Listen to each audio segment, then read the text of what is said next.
The breathing tube made it impossible to scream, which was probably a mercy.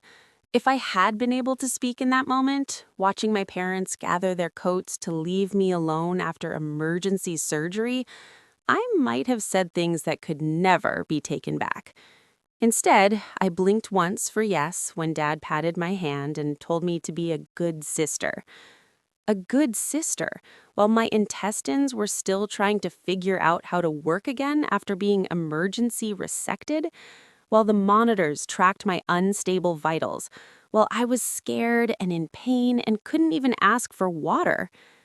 Tyler's team made the playoffs, Mom explained, as if that justified everything. This could be his shot at a scholarship, you understand? I understood perfectly. I had understood for 23 years. Tyler's football games, Tyler's grades, Tyler's needs, they always came first. My appendix had ruptured during my shift at the veterinary clinic. I had driven myself to the ER and called them from the waiting room. They arrived just in time to sign the consent forms before I was wheeled into surgery. And now they were leaving for a high school football game. The nurse, Maria, found me crying silently an hour later, tears sliding down my face and pooling in my ears. She checked my monitors with practiced efficiency, then paused.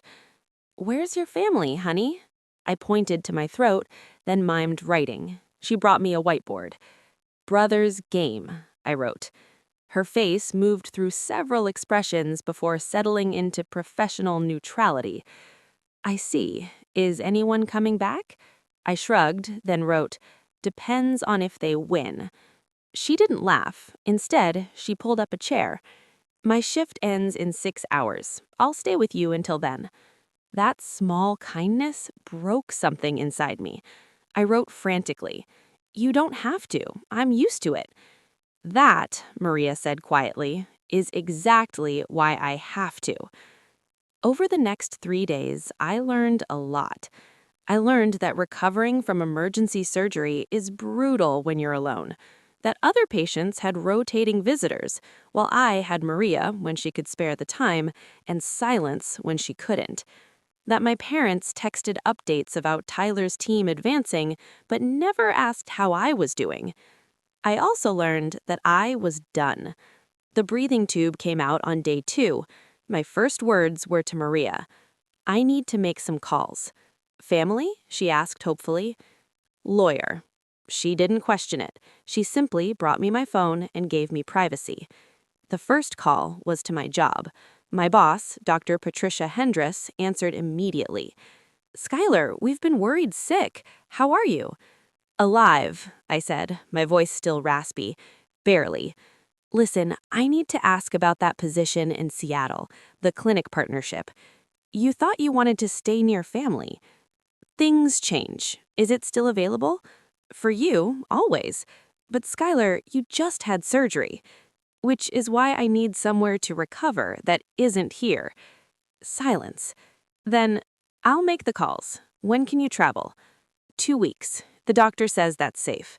You'll have housing and a modified schedule waiting." The second call was to my landlord.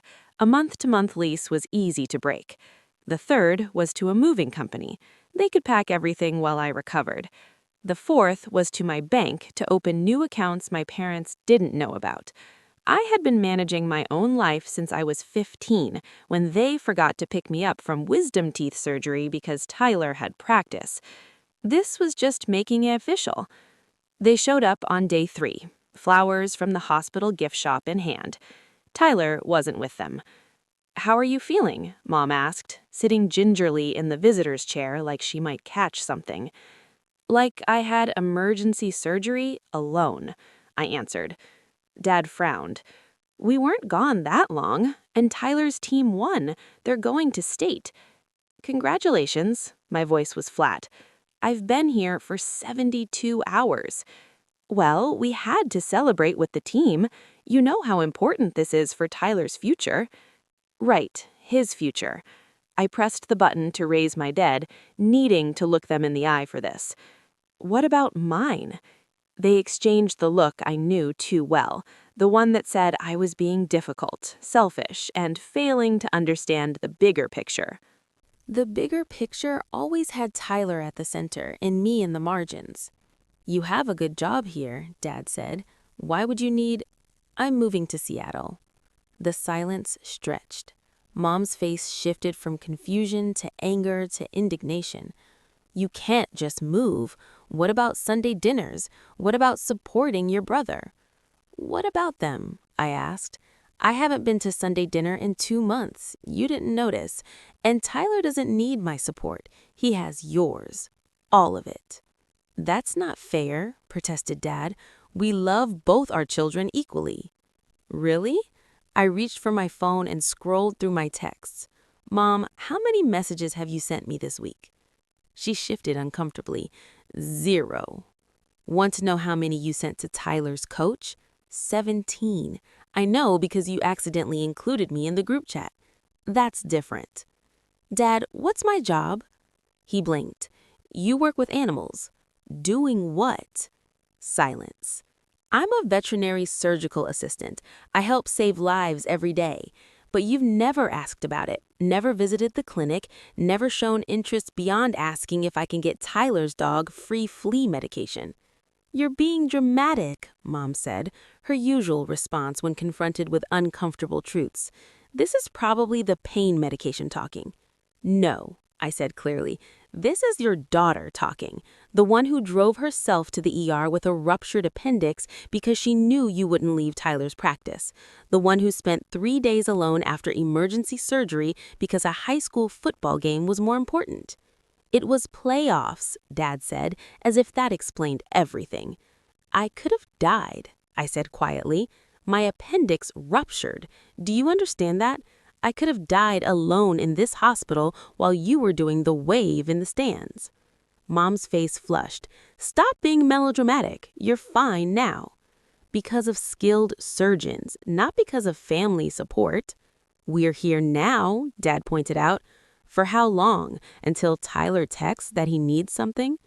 As if on cue, Mom's phone buzzed. She looked at it automatically. "Oh, Tyler needs—" She caught herself, but it was too late. I laughed. It hurt my incisions, but I laughed anyway. "Go. Whatever he needs, go." "We're not leaving," Dad said firmly. "We're going to sit here and work through this tantrum." "Tantrum?" I stared at him. "I'm not 6, Dad. I'm 23. I have a degree, a career, a life you know nothing about because you've never asked. This isn't a tantrum. It's goodbye." "You don't mean that," Mom said, but she was already standing, already edging toward the door. Tyler's text was pulling her like gravity. "I do. I'm moving in 2 weeks. I won't be sending my address." "But what about holidays?" Mom asked, as if that was the only time my absence would be noticed. "What about them? You spent last Christmas at Tyler's bowl game, Thanksgiving was at her girlfriend's house, Easter was a tournament. When exactly would you notice I'm gone?" Dad's face turned red. "This is ridiculous. You're punishing us because we support your brother's dreams." "No," I corrected. "I'm freeing you to focus solely on Tyler without the inconvenience of pretending you have 2 children. And I'm freeing myself from waiting for you to remember I exist." "After everything we've done for you," Mom started. "What? What have you done for me?" I challenged. "I got myself to school, paid for college with scholarships and loans, found my own apartment, and built my own life. What exactly have you done besides give me DNA and a lifetime of being second place?" They left after that. Mom in tears about my cruelty, Dad muttering about ungrateful children. Tyler's text was about needing protein powder. They stopped at GNC on the way home. I know because Mom accidentally sent me the receipt photo meant for Tyler. Maria helped me coordinate my discharge when the time came. My coworkers from the clinic packed my apartment. Dr. Hendricks flew out personally to drive me to Seattle, her car carefully padded with pillows for the journey. "Your parents?" Dr. Hendricks asked as we pulled away from the hospital. "At Tyler's game. He made state." She nodded like that explained everything, because it did. I recovered in Seattle in a cozy apartment near the new clinic. My coworkers there didn't know I had a brother. They didn't know about the years of being forgotten, overlooked, and left behind. They only knew me as Skylar, the talented surgical assistant who never missed a shift and advocated fiercely for every animal in her care. The calls started a month later. Mom weeping about how I had abandoned the family, Dad stern about duty and obligation, Tyler confused about why I had blocked him on social media and why I couldn't help with his chemistry homework anymore. I didn't answer any of them. Instead, I built a life where I mattered, where my work was valued, where people showed up when I needed them. My found family threw me a party for my 1 year anniversary at the Seattle clinic. 20 people came. We ate cake and laughed, and nobody left early for anyone else's game. When I thanked them for coming, my colleague Janet hugged me. "Where else would we be?" she asked, genuinely puzzled. "You're important to us." I cried then. Happy tears for once, because I had finally found people who truly meant it. Tyler got a scholarship. I saw it on the news. Local boy makes good. My parents were interviewed, talking about their dedicated support and how they had never missed a game. The reporter asked about other children.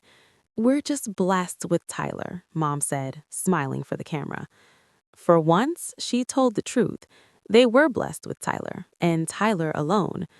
I was blessed too, though, blessed with the strength to stop waiting in hospital rooms for people who would always have somewhere more important to be, blessed with the courage to build a life where I was someone's first choice, not their afterthought. My appendix had ruptured, nearly killing me, but in a way it saved my life. Because lying in that hospital bed, a breathing tube down my throat, watching my parents choose a high school football game over their daughter's emergency surgery, I finally understood. I wasn't abandoning my family. I was accepting that they had abandoned me long ago. I was just the only one honest enough to admit it. And once I admitted it, I was free.